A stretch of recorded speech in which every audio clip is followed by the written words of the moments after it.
Hi, welcome back to Market Day Report. I am Scott Shelby, otherwise known as the Cow Guy. Thank you very much for joining us here on this Friday. A little pep in our step. See if we can get some pep in these markets because it hasn't been a lot of fun sitting out here. Why don't we take a quick peek and see what we've got going on overnight in the corn market. All right, corn. Well, here we go.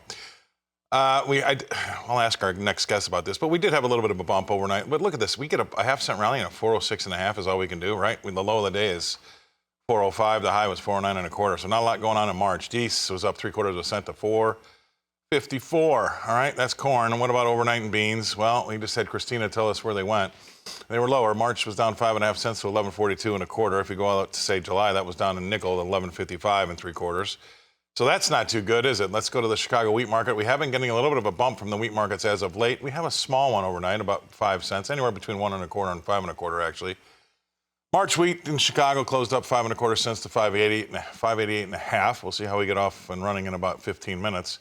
You go out to the Dees, that's up 1.25 cents to 601.25. So we put a 6 on it out there for good right now, at least. Let's take a look at the hard red in Kansas City. From Chicago to Kansas City we go. March up front, that's 2.25 cents higher to 576.25, and we've got Dees up or down, 3 cents. Dees is down 3 cents to 590.5. So no sixes there in the time for the time being. Let's move from hard red in Kansas City to the spring wheat in Minneapolis, and that's up about a penny, maybe a penny across the board. March is up a penny to 652.25. We got July up 3/4 cent to 660.5, and we didn't even open up Dees overnight. That's still yesterday's price. How about that? All right. And then cotton, let's take a quick peek there, and we'll get to our guest analyst. Cotton, well, March is on its own, up 23 points overnight, 94.43, and I got a feeling that nothing else opened up, and that's why it looks like that. So I'm going to take that as my educated guess and bring in somebody that is educated, and that's Brian Hoops. Thank you very much, Brian, for being on the show. Brian, look, you know what I wanted to have you on for is export sales. Anything there that we can smile about? Oh, gosh, no. It's a dumpster fire this morning, Scott.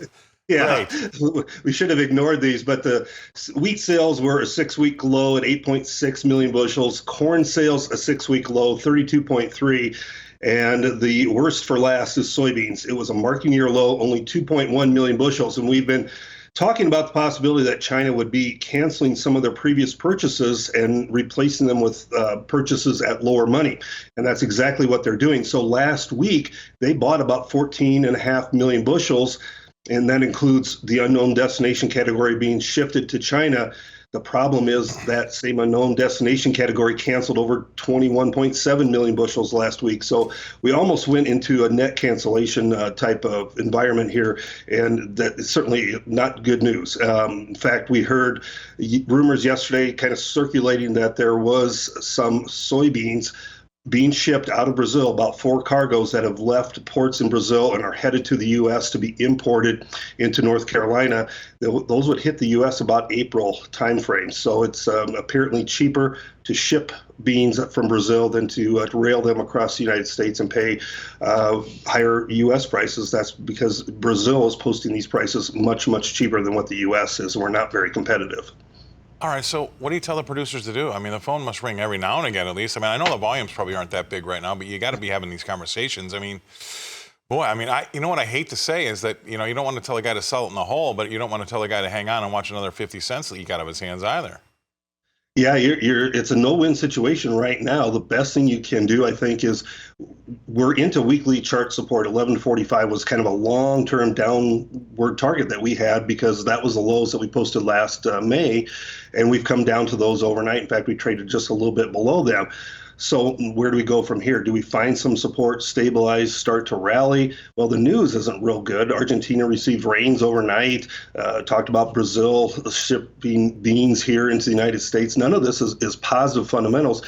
If you're out there and you're hanging on to this product, either you're going to hang on into the spring and the summer and weather all these storms and wait for some sort of a weather event to give you higher prices, or if you need to make those cash sales soon, you've got to step in and just buckle up, go ahead and do it, but step in and then re-own those with some low risk option strategies, and any broker can help you out with that idea. And I'm not giving advice, but I tell you, I did it a long time, and if I was sitting in your chair, I would have to tell some of these folks that, look, you can't rely on a big short cover in these funds. It might not happen. I mean, or we might get it done in a 30 or 40 cent rally. I mean, it's not going to be the the panacea that you think it is, and maybe we got to make sure that that's not the biggest part of our marketing plan is hope, Yeah, and then that's kind of the problem that you're in is, the funds could cover shorts, rally the market 30 or 40 cents, but what if we drop another 40 cents before in the meantime? Right. Yeah, so waiting for that rally. So, we've dropped 40 cents this week already, and the best case scenario is probably next delivery period, you absorb deliveries and then you rally afterwards. All right, stay right there. We're going to go away and digest all that. We're going to come back and talk more livestock with Brian Hoops after this. All right, welcome back to Market Day Report. Let's talk about the livestock, right? That's the other half of this subject that we have to get our hand. We have a report this afternoon. So let's see what we've got going on live cattle overnight. Well, no, not overnight. This is where we closed yesterday. See, I always get tripped up on April. And I like the guys that trade livestock because they were able to get rid of their overnight session because I don't like that overnight session. It seems like it's a bad time to be trading. But anyway, that's a whole nother story and a whole nother show. Let's go to the April live cattle. Yesterday closed down $1.15 and 186.55. So we were negative across the board there. Moving over to the feeders, they too were a little bit negative in the back. The fronts were up a pat, 70 cents higher in the March. 252.05 was last. But if you go out the deferreds, the SEP, it was off $1.50. That was 269.62. And then lastly, we had a lean hog board that was mildly better, anywhere between 45 cents to $1.22 higher. $1.22 higher in the front. That was April. 87.20 was the close. Let's bring in Brian Hoops. Brian, thank you very much. She's in Springfield, Missouri, the lovely Springfield. All right, what do you think about? Are we going to tread water waiting for this report? What's going to go on? I think we've kind of built in stronger cash trade this week in the cattle market. We've built in a bullish cattle and feed report coming out 2 o'clock this afternoon. There's also cold storage report at 2 o'clock coming out. So the hog market probably looks ahead to that and hopes it sees a bullish report because the export sales weren't very friendly for the pork market. Last week's sales were huge, but they were revised lower by about 39 million tons on this week's sales report. And then the sales for this week for pork, less than 30 million tons. So not great numbers there and probably not going to help out the rally that we've been seeing in the pork market. But beef sales, 12.6 million tons, not a great number.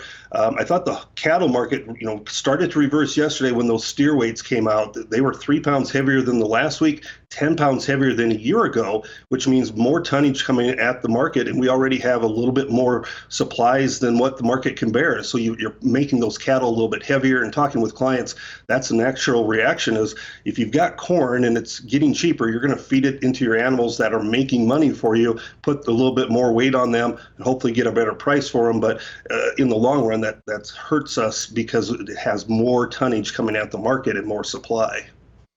And with the rallies yesterday in the outside markets, especially the equities on the back of the fact that NVIDIA did well in its earnings, does that give you comfort that the consumer can hang in there? We had a bad retail sales report the last time around. I mean, at what point in time do these beef prices get a little bit too expensive for the consumer?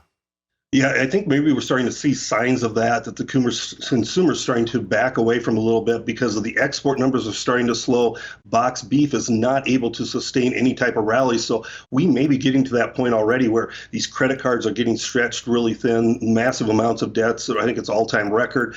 I think we're going to start to see that pushback a little bit from the consumer at these higher levels. Now, if you're, if you're very affluent, you're probably not really caring or noticing these higher prices, but it's that consumer at the more retail type level, they're going to be the ones that push back on these higher prices and find an alternative. Great stuff. Thank you very much for coming to us on a busy Friday morning. Brian Hoops, he's coming to us from Springfield, Missouri. Bring it back here to Nashville, and you won't feel any pain. You've got a lot of money.